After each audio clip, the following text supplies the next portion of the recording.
Black Ops 3 is almost 2 years old, but it's still a juggernaut. I mean, thousands and thousands still play online and prefer it over the newer Infinite Warfare. It sold almost 16 million copies. And then when Xbox announced Black Ops 2 would be backwards compatible on Xbox One, it immediately rose to the top 10 NPD sales charts again. The Black Ops series has some of the strongest Call of Duty series entries, and we're really fond of them. So here's 10 facts about the Black Ops series you may not have known. Starting off with number 10, actor James Burns, who plays Sergeant Frank Woods, one of the cooler characters from multiple time periods in Black Ops 2, sucks at Call of Duty. And I don't just mean he sucks like we throw it around often on the internet, or he really does. During an interview, according to Burns, he sucked so bad at playing online and Activision caught wind that he was playing, they actually called him up and told him to stop playing. According to him, they said, and I quote, "You can't play. Woods cannot suck at Call of Duty." He went on in the interview to look at the bright side, saying, and I quote, "So at least if I don't play, people will imagine I'm a beast at it, but I am so not."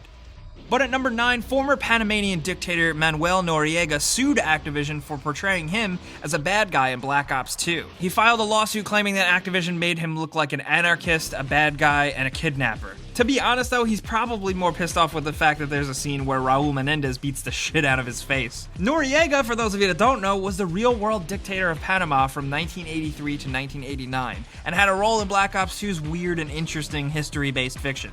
He filed a suit against Activision for wrongfully using his likeness without his permission.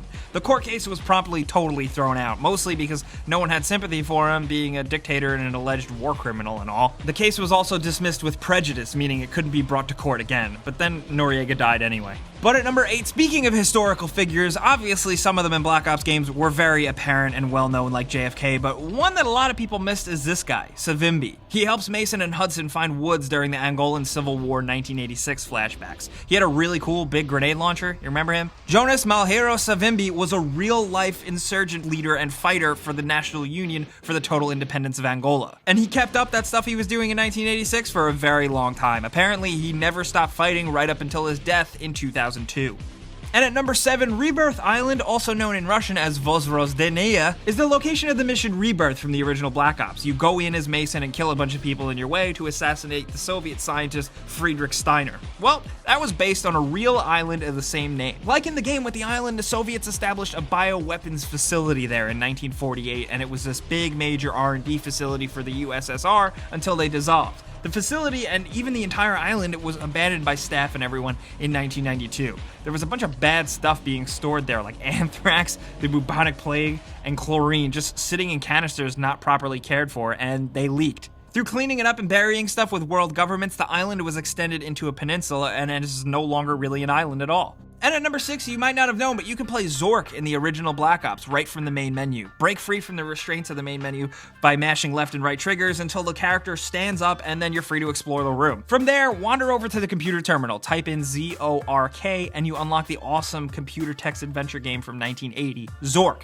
The Great Underground Empire. It's a freaking ancient game by today's standards, but you gotta love the immediate contrast between it and something so modern like Black Ops. The terminal there is filled with surprises, but the one other notable one is entering DOA to unlock Dead Ops Arcade, a sort of clone based off of the old Smash TV, and it's fun. This really isn't an Easter egg-centric video, but Black Ops 1, 2, and 3 are filled with them, so keep your eyes peeled. But at number 5, according to Guinness World Records, Call of Duty Black Ops has the best video game ending ever? Look, I know, it sounds crazy. Look, Black Ops had a great story and a good ending and everything, you know, the end shootouts and the JFK stuff and Mason getting vengeance, but of all time? I mean, other people, probably big fans of the game, would still even argue, like, what the hell? Really? What the hell happened? How was that ranked number 1 as the greatest video game ending of all time? Apparently Guinness polled something like 13,000 people. Are 13,000 people really that off? I mean, you look at their entire list of 50 best game endings for that list, and while some are great, there are a ton that are really questionable. But if you think Black Ops has the best ending, I don't want to shit on your parade. Let us know in the comments.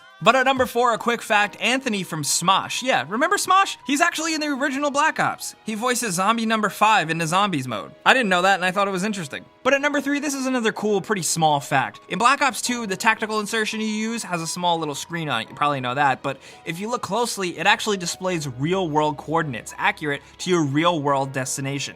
It's different and updated for every map you play on with a little bit of suspension of disbelief, but it's all real-world actual coordinates relative to the location the map takes place comparison or what it's based on. I know it's really just a texture swap in the game, but I never expected a little detail like this to be found in an item on multiplayer, but that's pretty awesome. But at number 2, something that not a lot of people know is that the co-writer of Black Ops 1 and 2 is David S. Goyer. He's had his share of misses, sure, but he's most famous for writing Batman Begins, The Dark Knight, the Blade movies, and Dark City. This is a matter of total personal opinion, but the first 2 Black Ops games had really interesting, crazy, out there, and convoluted stories that were pretty damn compelling for just a standard military first-person shooter, and one of the minds behind Christopher Nolan's Dark Knight trilogy is behind it all.